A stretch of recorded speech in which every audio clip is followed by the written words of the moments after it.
അസ്സലാമു അലൈക്കും വറഹ്മത്തുള്ളാഹി വബറകാതുഹു. അൽഹംദുലില്ലാഹി റബ്ബിൽ ആലമീൻ. അസ്സലാത്തു വസ്സലാമു അലാ റസൂലിൽ അമീൻ വഅലാ ആലിഹി വസഹ്ബിഹി അജ്മഈൻ. അമ്മാ ബഅദ്. റബ്ബി ഇശ്റഹ് ലി സദ്രി വയസ്സിർ ലി അംരി വഹ്ലുൽ ഉഖ്ദത മിൻ ലിസാനി യഫ്ഖഹു ഖൗലി. ഇൻ ഉരീദു ലിൽ ഇസ്ലാഹ മസ്തതഅതു വമാ തൗഫീഖി ഇല്ലാ ബില്ലാഹ് അലൈഹി തവക്കൽതു വഇലൈഹി ഉനീബ്. പ്രിയമുള്ളവരെ, സൂറത്തുൽ ജാസിയ അതിൻ്റെ അവസാന ഭാഗമാണ് ഇന്ന് നമ്മൾ ചർച്ച ചെയ്യുന്നത്. വിശുദ്ധ റമദാനിൽ അള്ളാഹുവിൻ്റെ കലാമിലെ ഒരധ്യായം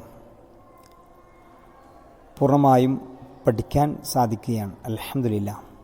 റമദാനിൻ്റെ എല്ലാ നന്മകളും പടച്ചവൻ നമ്മുടെ ജീവിതത്തിൽ നിലനിർത്തി തരുമാറാവട്ടെ.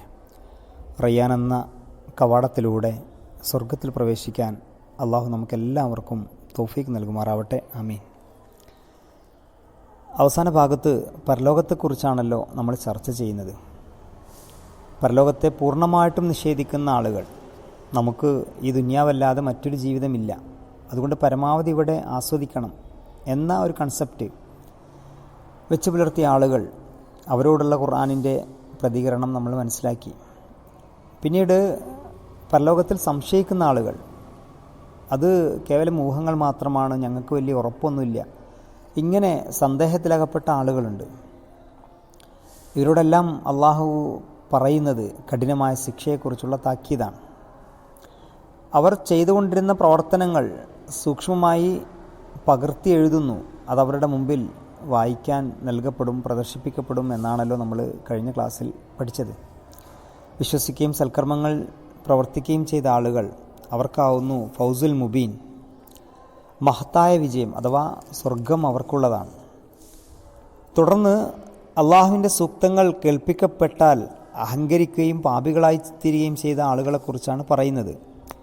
31-ാം സൂക്തം, വമ്മല്ലദീന കഫറു, എന്നാൽ നിഷേധികളായ ആളുകൾ, അഫലം തക്കുൻ ആയാത്തി, അവരോട് ചോദിക്കുന്നു, നിങ്ങൾക്ക് എൻ്റെ ദൃഷ്ടാന്തങ്ങൾ, എൻ്റെ ആയത്തുകൾ പാരായണം ചെയ്തു തന്നില്ലയോ? അഫലം തക്കുൻ ആയാത്തി തുത്ല അലൈക്കും ഫസ്തക്ബർത്തും, നിങ്ങൾ അഹങ്കാരികളായി, വകുൻതും ഖൗമൻ മുജ്രിമീൻ, നിങ്ങൾ പാപികളായ ജനതയായി മാറുകയും ചെയ്തു. എന്നുവെച്ചാൽ അള്ളാഹുവിൻ്റെ സൂക്തങ്ങൾക്ക് വിധേയരായി കഴിയുന്നത് നിങ്ങളുടെ അവസ്ഥക്ക് വലിയ കുറച്ചിലാണെന്നും നിങ്ങളുടെ അവസ്ഥ ദൈവദാസനായിരിക്കുന്നതിനേക്കാൾ വളരെ ഉയർന്നതാണെന്നും അഹന്ത മൂലം നിങ്ങൾ ധരിച്ചുപോയി. അങ്ങനെ നിങ്ങൾ വലിയ പാപികളായി മാറുകയും ചെയ്തു. തുടർന്ന് അള്ളാഹു പറയുന്നു, അള്ളാഹുവിൻ്റെ വാഗ്ദാനം സത്യമാകുന്നു, ഉയർത്തെഴുന്നേൽപ്പുണ്ടാകും എന്നതിൽ സംശയമില്ല എന്ന് ഉണർത്തുമ്പോൾ, ഉയർത്തെഴുന്നേൽപ്പ് എന്താണെന്ന് ഞങ്ങൾക്കറിയില്ല, ഞങ്ങൾക്കതൊരു ഊഹം മാത്രം, യാതൊരു ഉറപ്പുമില്ല എന്നായിരുന്നല്ലോ നിങ്ങൾ ഉദ്ഘോഷിച്ചത്. വൈദാ ഖീല, അവരോട് പറയപ്പെട്ടാൽ, ഇന്ന വഅദല്ലാഹി ഹഖ്കുൻ, അള്ളാഹുവിൻ്റെ വാഗ്ദാനം അത് സത്യമാണ്, വസ്സാഅത്ത് അന്ത്യദിനവും, ലാ റൈബ ഫീ, അതിൽ യാതൊരു സംശയവുമില്ല, ഖുൽതും മാ തദ്രി, അപ്പോൾ അവർ പറയുന്നത്, മാ നദ്രി മസ്സാ ഇന്നദുന്നു ഇല്ലദ്ദന്ന വമാ നഹ്നു ബിമുസ്തൈഖിനീൻ, ഞങ്ങൾക്ക് ഈ മുസ്തൈഖിനി, ഞങ്ങൾക്കതിൽ യാതൊരു ഉറപ്പുമില്ല എന്നാണ് അവർ പറയുന്നത്. നിങ്ങൾ കേവലമായൊരു പറച്ചിലല്ല, അതൊരു പരിഹാസത്തോടു കൂടിയിട്ടാണ് നിങ്ങൾ പറഞ്ഞത്. മാ നദ്രി, ഞങ്ങൾ അറിയുന്നില്ല. മസ്സാ, ആ സമയം എന്താണെന്ന്. ഇന്നദുന്നു ഇല്ലദ്ദന്ന, ഞങ്ങൾക്കതൊരു ഊഹം, ഒരനുമാനം മാത്രമല്ലാതെയല്ല. വമാ നഹ്നു ബിമുസ്തൈഖിനീൻ, ഞങ്ങൾ അതൊരിക്കലും ഉറപ്പിക്കുന്നില്ല, ഞങ്ങൾക്കതൊരു ബോധ്യപ്പെട്ട കാര്യമല്ല. വബദാലഹും സയ്യിആത്തു മാ അമിലു, അവരുടെ കൺമുമ്പിൽ വെളിപ്പെട്ടു, പ്രത്യക്ഷപ്പെടുത്തി കൊടുത്തു, സയ്യിആത്ത്, അവരുടെ ദോഷഫലങ്ങൾ, മാ അമിലു, അവർ നേരത്തെ ചെയ്തു കൂട്ടിയതെല്ലാം, വഹാഖ ബിഹിം, അവരെ വലയം ചെയ്തു, മാ കാനു ബിഹി യസ്തഹ്സിഊൻ, അവർ പരിഹസിച്ചിരുന്നത്, അവർ തള്ളിയ കൊടൂരമായ ശിക്ഷകൾ അവരെ വലയം ചെയ്യപ്പെട്ടു. വക്കീൽ, അവരോട് പറയപ്പെടും, അല്യൗമ നൻസാക്കും, ഇന്നു നാം നിങ്ങളെ മറക്കുന്നു. അള്ളാഹ് പറയാ, ഞാൻ നിങ്ങളെ മറക്കുന്നു, കമാ നസീത്തും, നിങ്ങൾ എന്നെ അവഗണിച്ചതുപോലെ, മറന്ന പോലെ, ലിഖാ യൗമിക്കും ഹാദാ, നിങ്ങളുടെ ഈ ദിവസത്തെ അഭിമുഖീകരിക്കുന്നത് നിങ്ങളന്ന് മറന്നില്ലേ ദുനിയാവിൽ. മഅ്വാക്കും, നിങ്ങളുടെ അന്ത്യഗേഹം, വസനം അന്നാർ, നരകമാകുന്നു. വമാ ലക്കും മിൻ നാസിരീൻ, നിങ്ങൾക്ക് സഹായികളില്ല, അഥവാ നിങ്ങളെ സഹായിക്കാൻ ആരുമില്ല. അന്ത്യദിനത്തെക്കുറിച്ച് പറയുമ്പോൾ നിങ്ങൾ പറഞ്ഞിരുന്നത് പരിഹാസത്തോടെ, ഞങ്ങൾക്കൊരു ഉറപ്പുമില്ലാത്തൊരു സംഗതിയാണ്, അതൊരു ഊഹം മാത്രമാണ്. അവർ പരിഹസിച്ചിരുന്നതൊക്കെ അന്ന് അവരെ വലയം ചെയ്യും. കഠിനമായ ശിക്ഷ അവർ കൺമുമ്പിൽ കാണും. ഇന്ന് ഈ ദിനത്തെ അഭിമുഖീകരിക്കുന്നതിന് എപ്രകാരമാണോ നിങ്ങൾ വിസ്മരിച്ചത്, അപ്രകാരം ഞാൻ നിങ്ങളെയും മറക്കുന്നു. റസൂലുള്ളാഹി സ്വല്ലല്ലാഹു അലൈഹി വസല്ലം ഒരു മനുഷ്യനെ കൊണ്ടുവരുന്നതിനെക്കുറിച്ച് ഹദീസിൽ പറയുന്നുണ്ട്. അൽയൗമ അൻസാക കമാ നസീതനി എന്നാണ് അള്ളാഹു അദ്ദേഹത്തോട് പറയാം. അലം നജ്അൽ ലക സമഅൻ വബസറൻ വസഖർതു ലകൽ അന്നാമ വൽ ഹറസ്. ഒരാളെ കൊണ്ടുവരും, എന്നിട്ട് അയാളോട് ചോദിക്കും, എടോ നിനക്ക് കണ്ണ്, കാഴ്ച, കേൾവി, അതുപോലെ തന്നെ ബുദ്ധി എല്ലാം തന്നില്ലേ? വസഖർതു ലകൽ അന്നാമ വൽ ഹറസ, കൃഷിയും കാലികളൊക്കെ നിനക്ക് അധീനപ്പെടുത്തി തന്നു, നിനക്ക് അധികാരം നൽകി. എന്നെ കണ്ടുമുട്ടേണ്ടി വരുമെന്നുള്ള ബോധത്തോടു കൂടിയിട്ടാണോ നീ ജീവിച്ചത്? അപ്പം മനുഷ്യൻ വറച്ച് പറയുമത്രേ, ലാ യാ റബ്ബി, ഇല്ല റബ്ബേ, ഇല്ല റബ്ബേ, അങ്ങനെ ഒരു ബോധത്തോടെ ജീവിക്കാൻ എനിക്ക് സാധിച്ചില്ല. ആ മനുഷ്യനോട് അള്ളാഹു പറയുന്നൊരു വാക്കുണ്ട്, അൽയൗമ അൻസാക കമാ നസീതനി, നീ എന്നെ മറന്ന പോലെ ഞാൻ നിന്നെയും മറക്കുന്നു. നാളെ പരലോകത്ത് ഒരു മനുഷ്യൻ്റെ മുഖത്ത് നോക്കിയിട്ട് അള്ള ഈ പറയുന്നതിനെക്കുറിച്ച് നമ്മളൊന്ന് ആലോചിച്ച് നോക്കിയേ. നാളെ ഒരു മനുഷ്യൻ അള്ള അങ്ങനെ വിസ്മരിച്ചാൽ അവൻ്റെ വാസസ്ഥലം നരകമല്ലാതെ മറ്റൊന്നുമല്ല. അവർക്കവിടെ സഹായിയായിട്ട് ഒരാളെയും ലഭിക്കുകയില്ല എന്നും അള്ളാഹു തീർച്ചപ്പെടുത്തിക്കൊണ്ട് പറയുന്നുണ്ട്. നിങ്ങൾ ദൈവിക സൂക്തങ്ങളെ പരിഹാസപാത്രമാക്കിക്കൊണ്ടും ഐഹിക ജീവിതത്തിൽ വഞ്ചിതരായതുകൊണ്ടുമാണ് നിങ്ങൾക്ക് ഈ ദുർഗതി വന്നത്. വഖീല അൽയൗമ നൻസാക്കും കമാ നസീതും ലിഖാ യൗമിക്കും ഹാദാ വമഅവാകുമുന്നാർ വമാ ലക്കും മിൻ നാസിരീൻ ദാലിക്കും ബിഅന്നക്കും ഇത്തഖദതും ആയാതി ഹുസുവ. അള്ളാഹുവിൻ്റെ ദൃഷ്ടാന്തങ്ങളെ നിങ്ങൾ പരിഹാസ്യമാക്കി കണ്ടു. വഅറത്തുകുമുൽ ഹയാത്തുദ്ദുന്യ, ദുന്യാവ് നിങ്ങളെ വഞ്ചിച്ചു. ഉമൽ ഹയാത്തിദ്ദുന്യ ഇല്ലാ മതാഉൽ ഗുറൂർ, ദുന്യാവ് നിങ്ങളെ വഞ്ചിക്കുന്ന ഒരു കേവലം ചരക്ക് മാത്രമാണെന്നത് എത്ര സ്ഥലത്താണ് ഖുർആൻ പഠിപ്പിച്ചത്? എത്ര പ്രാവശ്യമാണ് പ്രവാചകൻ നിങ്ങൾക്ക് താക്കീത് നൽകിയത്? അതുകൊണ്ട് സമ്പത്ത്, സ്വർണം, പെണ്ണ്, അധികാരം തുടങ്ങിയ ഭൗതികമായ നൈമിഷികമായ രസങ്ങളിൽ നിങ്ങളെ മറന്നു. നിങ്ങളുടെ ജീവിത യാഥാർത്ഥ്യത്തെ നിങ്ങൾ മറന്നു. ഫല്യൗമല തുഖ്റജൂന മിൻഹ വലാഹും യുസ്തഅതബൂൻ.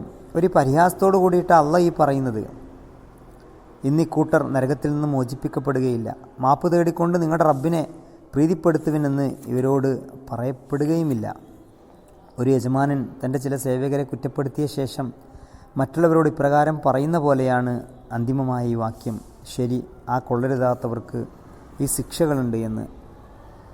ഇവിടെ പരലോകത്തെ കൃത്യമായി നിഷേധിക്കുന്ന ആളുകളും പരലോകത്തിൽ സന്ദേഹം പുലർത്തുന്ന ആളുകളുമുണ്ട്. രണ്ട് കൂട്ടരും തമ്മിൽ വലിയ അന്തരമുണ്ട്. ഒരു കൂട്ടർ വ്യക്തമായി പരലോകത്തെ നിഷേധിക്കുന്നു, മറ്റേ കൂട്ടർ അതിൻ്റെ സാധ്യതയെ ഒരു ഊഹമായി കാണുന്നു. പക്ഷേ അനന്തരഫലത്തിലും പരിണിതിയിലും രണ്ട് വിഭാഗവും തമ്മിൽ ഒരു അന്തരവുമില്ല. അതിനാൽ പരലോക നിഷേധത്തിൻ്റെയും അതിൽ ബോധ്യമില്ലാതിരിക്കുന്നതിൻ്റെയും ധാർമ്മിക ഫലങ്ങൾ ഒന്നു തന്നെയാണ്. പരലോകത്തെ അംഗീകരിക്കാത്തവനും അതിനെക്കുറിച്ച് ഉറപ്പില്ലാത്തവനും രണ്ടുപേരും അള്ളാഹുവിൻ്റെ മുമ്പിൽ സമാധാനം ബോധിപ്പിക്കേണ്ടി വരുമെന്ന ബോധത്തിൽ നിന്ന് ഒരുപോലെ മുക്തരാണല്ലോ. ഈ ബോധമില്ലായ്മ അവരെ വിചാരപരവും കർമ്മപരവുമായ മാർഗത്തിൽ ധർമ്മച്യുതിയിലേക്ക് അകപ്പെടുത്തിയിരിക്കുന്നു. പരലോകബോധത്തിന് മാത്രമേ ഈ ലോകത്ത് മനുഷ്യൻ്റെ നിലപാടിനെ നേരെയാക്കാൻ കഴിയൂ.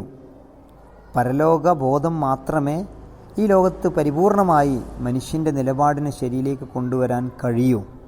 കേവലം ഉപദേശങ്ങൾ കൊണ്ടോ ധാർമ്മിക അധ്യാപനങ്ങൾ കൊണ്ടോ കാര്യമില്ല. പരലോകബോധം അനിവാര്യമാണ്.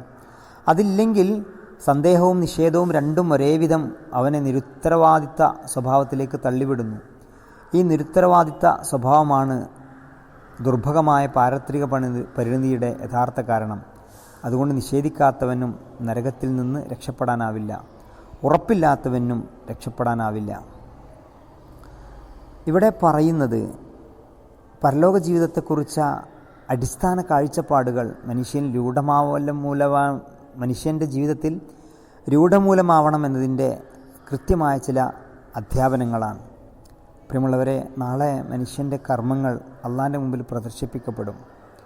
അവൻ ചെയ്ത മുഴുവൻ പ്രവർത്തനങ്ങളും അള്ളാഹിൻ്റെ മുമ്പിൽ ഹാജരാക്കും. ദുന്യാവിൽ മതിമറന്ന് ജീവിച്ച മനുഷ്യന് മരണപ്പെട്ട് കഴിഞ്ഞ് ചില ആളുകൾ കാട്ടിക്കൂട്ടുന്നത് പോലെ ചില പ്രാർത്ഥനകളോ വഴിപാടുകളോ നേർച്ചകളോ കൊണ്ട് ഒരിക്കലും രക്ഷപ്പെടാൻ കഴിയില്ല. ജീവിച്ചിരിക്കുന്ന സമയത്ത് പടച്ചവനെ ഓർത്ത് പടച്ചവൻ്റെ കൽപ്പനകൾ അനുസരിച്ച് യഥാർത്ഥ തഖ്വാബോധത്തോടു കൂടി ജീവിക്കാൻ ഒരു മനുഷ്യൻ ആത്മാർത്ഥമായിട്ട് പരിശ്രമിക്കുമ്പോഴേ അവന് പരലോകത്തും രക്ഷപ്പെടാൻ സാധിക്കുകയുള്ളൂ. ഓരോരുത്തരും ചെയ്ത നന്മ തിന്മകൾ അവരുടെ മുമ്പിൽ കൃത്യമായി ബോധ്യപ്പെടുത്തി കൊടുക്കും എന്നാണല്ലോ ഇവിടെ ഇതെല്ലാം പറയുന്നതിൻ്റെ ചുരുക്കം. അന്ന് ഒരു സഹായം ഉണ്ടാവില്ല, അന്ന് നമ്മുടെ ഒരു കൂട്ടുകാരും ഉണ്ടാവില്ല, അന്ന് നമ്മുടെ ഒരു ഫ്രണ്ട്ഷിപ്പും ഉണ്ടാവില്ല. നമ്മളൊക്കെ സ്വർഗത്തിൽ പോകുന്നു.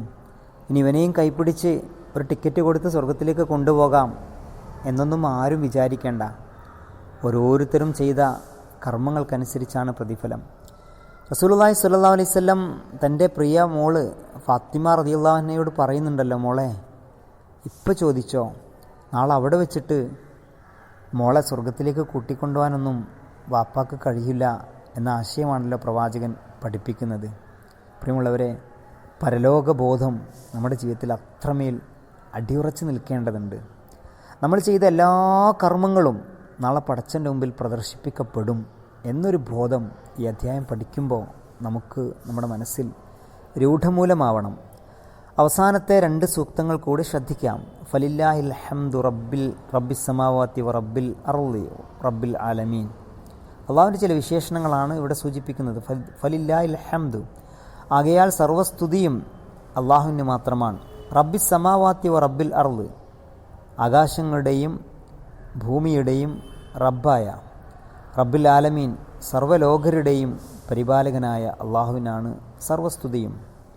വലഹുൽ കിബിരിയാ, യഥാർത്ഥ മഹത്വം ഔന്നത്യം അള്ളാഹുവിന് മാത്രമാണ്. അഹങ്കരിക്കാൻ ആർക്കെങ്കിലും അവകാശമുണ്ടെങ്കിൽ അത് അള്ളാഹുവിന് മാത്രമാണ്. മറ്റൊരാൾക്കും അഹങ്കരിക്കാൻ ഒരവകാശവും അള്ളാഹു നൽകുന്നില്ല. ഫിസ്സമാവാത്തി വല്ലർദ്, ആകാശങ്ങളിലും ഭൂമിയിലും. വഹുവൽ അസീസുൽ ഹക്കീം, അവൻ അജയ്യനും അഭിജ്ഞനുമാണ്. അൽ അസീസുൽ ഹക്കീം എന്നത് ഖുർആനിൽ 5 തവണയാണ് വന്നത് എന്ന് പറയപ്പെടുന്നുണ്ട്.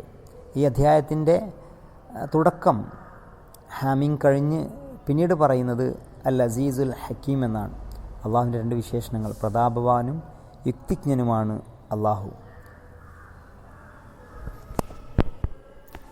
ഈ ഗ്രന്ഥം പ്രവാചകനിൽ നിന്ന് അദ്ദേഹം കെട്ടിച്ചമച്ചതല്ല എന്ന് സൂറത്തുൽ ജാസിയ കൃത്യമായി പഠിപ്പിക്കുന്നുണ്ടല്ലോ.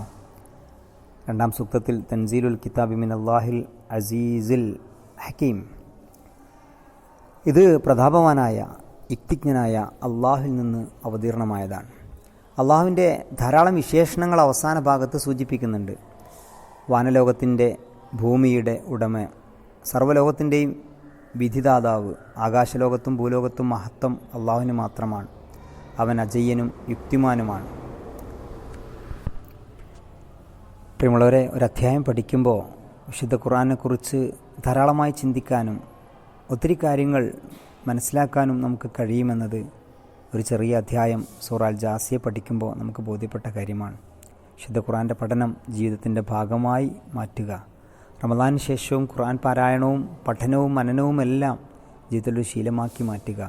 ഖൈറുക്കും മൻ തഅല്ലമൽ ഖുർആന വഅല്ലമഹു, നിങ്ങളിൽ ഏറ്റവും ഉത്തമർ ഖുർആൻ പഠിക്കുകയും പഠിപ്പിക്കുകയും ചെയ്യുന്നവരാണ് എന്ന പ്രവാചക വചനം നമുക്ക് വലിയ പ്രചോദനമാവേണ്ടതുണ്ട്. അള്ളാഹു നമ്മുടെ കർമ്മങ്ങൾ സ്വീകരിക്കുമാറാവട്ടെ. ആമീൻ. അസ്സലാമു അലൈക്കും വറഹ്മത്തുള്ളാഹി.